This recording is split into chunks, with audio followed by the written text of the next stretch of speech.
Les mouvements citoyens Lucha, Filimbi et la Voix du Peuple ont été reçus ce mercredi 10 novembre 2021 par la bourgmestre de la commune Rouachi, Brigitte Mouteba Biamungu. Ces derniers sont venus demander à l'autorité communale la transparence dans la gestion de la redevance minière. Transparence dans la gestion de la redevance minière Rouachi au 14.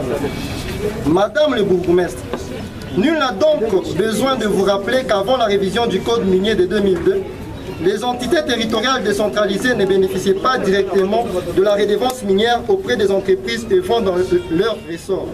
C'est lors de la révision du code minier de 2002 promulguée en 2018 que les organisations de la société civile avaient reformulé des amendements qui ont permis l'intégration du plus grand nombre de dispositions, notamment celles relatives au développement communautaire et à la responsabilité sociétale.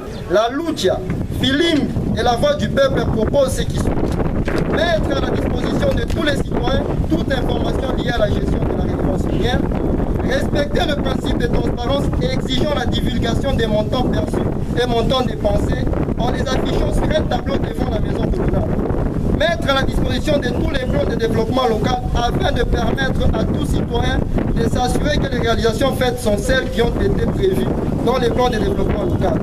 Organiser des débats publics en rapport avec la redevance minière pour permettre à tous les citoyens de donner leur point de vue. Procéder par appel d'offres pour tout projet tel que le veulent les dispositions légales de notre pays. Réaliser des projets à impact visible qui correspondent au montant perçu. Enfin, associer les communautés à la gestion de la redevance minière. En conclusion, sans peur d'être contredit, nous savons que la commune Rouachi perçoit tous ces 15% tels que prévu par le code minier. Que vive la commune de la Rouachi, que vive nos terres, que Dieu bénisse la République démocratique du Congo. Pour Lucha, Filimbi et la Voix du Peuple. C'est pourquoi, après la lecture de leur mémorandum, ces mouvements citoyens non violents l'ont déposé dans les propres mains de la bourgmestre Brigitte Mouteba Biamungu. Cette dernière, en bon gestionnaire, a reçu joyeusement ce mémo et a promis de les transmettre à la haute hiérarchie pour enrichissement. Nous avons le devoir de les faire voir tout ce qui se passe. Ça va aussi de notre intérêt de les appeler. Prochainement, j'aurai toujours le temps de parler avec Lucha pour les faire voir tout ce que nous faisons. Alors pour le reste, je les remercie pour cette activité démocratique que vous venez de faire. Ce n'est pas aussi mal.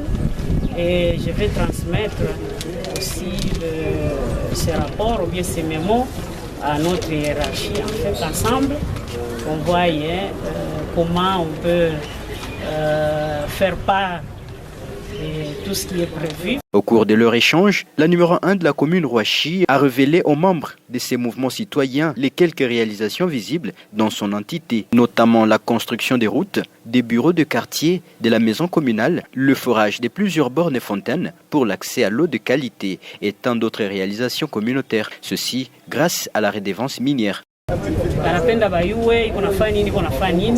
Mais vitu vingine viko visible humu Rouachi ili hatukuwa navyo zamani. Alors ajouter à cela huku bangine habayakuwa kabisa na information, tutakuwa na wakati fulani tutabaita. Pour rappel, la commune Rouachi est parmi les 4 entités territoriales décentralisées de la ville de Lubumbashi qui perçoit la redevance minière. Avec l'argent de la redevance minière que nous recevons pour venir vraiment soulager cette population du Congo, quartier Congo qui a tant souffert des années, sans eau, sans quoi.